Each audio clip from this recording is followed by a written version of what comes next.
Coachella for game music. An entire theater just erupting. There is no experience of music better. PlayStation the Concert is epic, emotional, and game-changing. We're getting the music that we know and love, and now we get to experience it on this huge scale. There's something really special about having this shared experience with a bunch of other fans. There's something really fantastic about that all these people get to experience that now. And you get to become these characters and live in their shoes and, you know, travel through their world. And ultimately to walk away as a hero of the story. The complexity and the visual spectacle that the audience is going to see is just, it's extraordinary.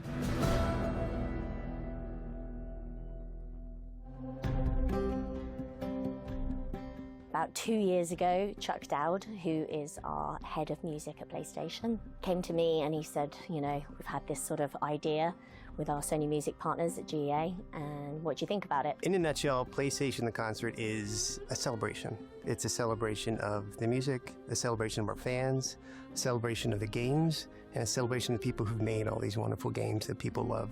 I think the thing that's interesting with PlayStation is that we have a unique brand that is like no other brand out there. We tell amazing stories that allow our gamers to escape to be their ultimate selves. The vision for this concert was to create an electrifying, deeply emotional live experience with the virtual universes from some of the greatest video games ever created. I think for us, we were just so keen on creating something that felt different. You know, PlayStation is all about innovation, it's all about creativity. And I think for us, you know, we want to make sure that we're always living on that bleeding edge of whatever it is we do. And because, you know, we do that at such an amazing level within the games, that we wanted to try our hardest to really create that in a live music environment. For PlayStation the Concert, we want to transport the audience into the PlayStation universe. So we've designed a multi-dimensional stage design that brings many of the iconic PlayStation games to life through screen, projection visuals, lighting, and of course, an amazing musical performance by an all-star musical ensemble. We've used the stage in a modular way to really kind of create high-impact moments and using the different surfaces in a playful way to create really quiet moments as well. I think in every game we have certain light looks which are brilliant in my opinion. But for sure that's gonna create goosebumps. What we really wanted to do was take all of this beautiful artistry that have been put into creating these games and interpret that for our live show environment. The team that we have, they are very dedicated people and are very good and very experienced. For me, it's very exciting. PlayStation the Concert made it possible for us to cherry pick all the finest talents, ranging from composers, orchestrators, arrangers, light designers, video designers, performers, stage directors. I mean, you name it. But everybody had this focus, right? We wanted to stay true and authentic to what the games mean to people, but we also wanted to find opportunities to create a new experience for the people attending the show. So I think that is our North Star. Everybody could just apply all their creative energy to that.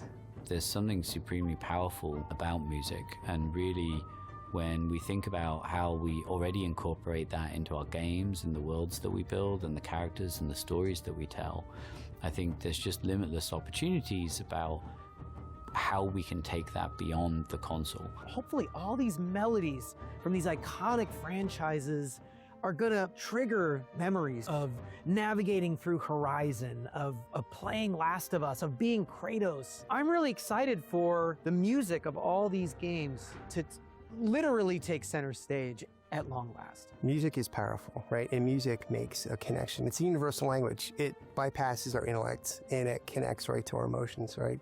And we know that and we're respecting that. And we also appreciate the impact that this music and our games have had on our fans.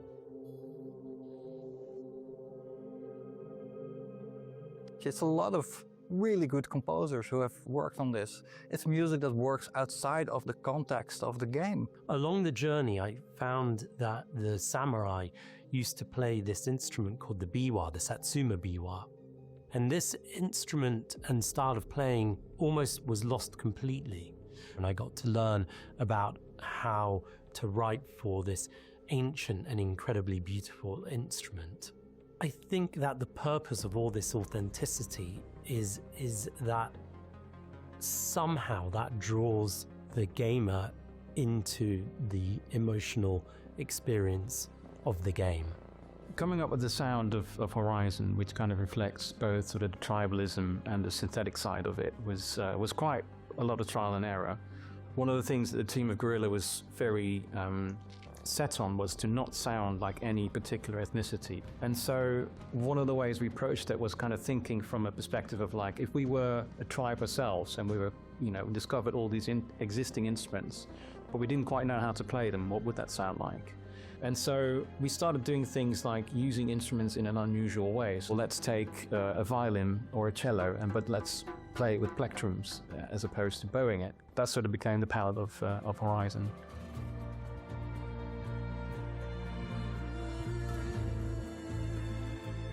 Everything that you hear is written for this group, for this ensemble. So we have a 15-piece band. That's 13 players and 2 singers.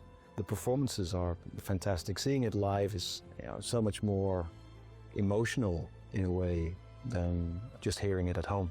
I just think that we have to honor the instrumentation of the original piece. And if that means we have to hire a hurdy-gurdy player, then I'm here for it. I'm excited. It turned out that it's quite difficult to find a player for a medieval instrument, right, nowadays. But we succeeded. Sometimes people have seen it on a video game, for instance, and that sparked their interest and they follow the path of the hurdy-gurdy. It's nice to be part of a bigger thing, adding your sound to be heard, and I think it sounds great. This is an instrument called a hurdy-gurdy that gamers have heard a lot in God of War.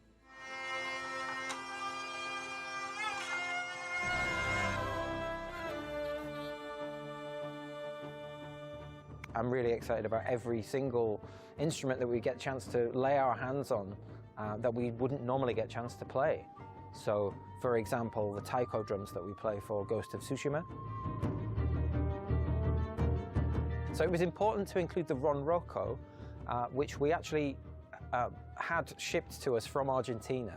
The composer of the music from The Last of Us, Gustavo Santaolalla, it's his voice. Yeah, so when we were working on the game, before we had a composer, we had a folder on the network where we would throw tracks. Just felt like this has the right vibe, the right tone. Tone is sometimes, can be very difficult to explain with words, but music just hits you emotionally. You get a feeling out of it. And there was one point where I'm looking at this folder, I'm like, man, there's a lot of stuff here from Gustavo Santaolalla. So I remember speaking to our music team at PlayStation and saying, what if we got Gustavo to work on the game? It's like, well, he's never done games. He's won 2 Oscars. He's probably not going to want to do this. I'm like, let's try. Let's bring him in. Let's have a meeting. Let's see what he says. And we brought him in, and I pitched him the entire story of The Last of Us from beginning to end. It's like, an hour-long presentation. Gustavo was like, I've been looking for a video game to do, and this is the game. I want to do this game. Chad, our orchestrator, contacted Gustavo directly and said, we need a ronroco. Where would you recommend that we get them?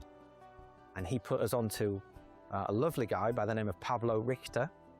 And Pablo made us the instrument and sent it to us. It arrived, let's say, 2 weeks before rehearsals, which gave our guitarist time to work with it and learn how the instrument responds.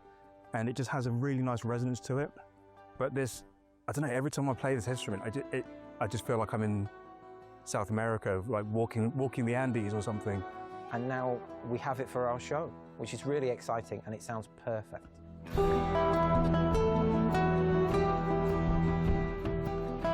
To work with costumes. We wanted to create something that worked through all the different worlds, and they're such iconic worlds, these games. So we kind of had to go for something that kind of sat back, but also really pushed forward at the same time. We wanted to go for a dark palette, which is like the blacks and the dark greys and stuff, but then adding kind of textures of leather and like the little metal elements that would be catching light and stuff on stage, because things need to, you need the textures to stand out kind of thing.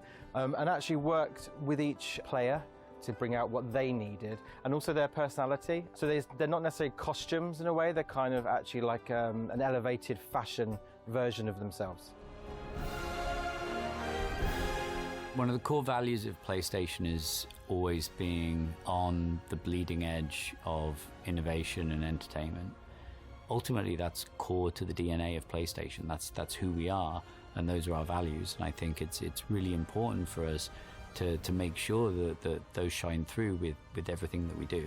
It brings you back and it brings you to the now. It's just a lovely, complete experience. If you like music, if you like games, it's probably for you. It should be something you will never forget. I mean, I think it's a once-in-a-lifetime opportunity to just see this music represented in its best light. I don't think this is something you're going to want to miss.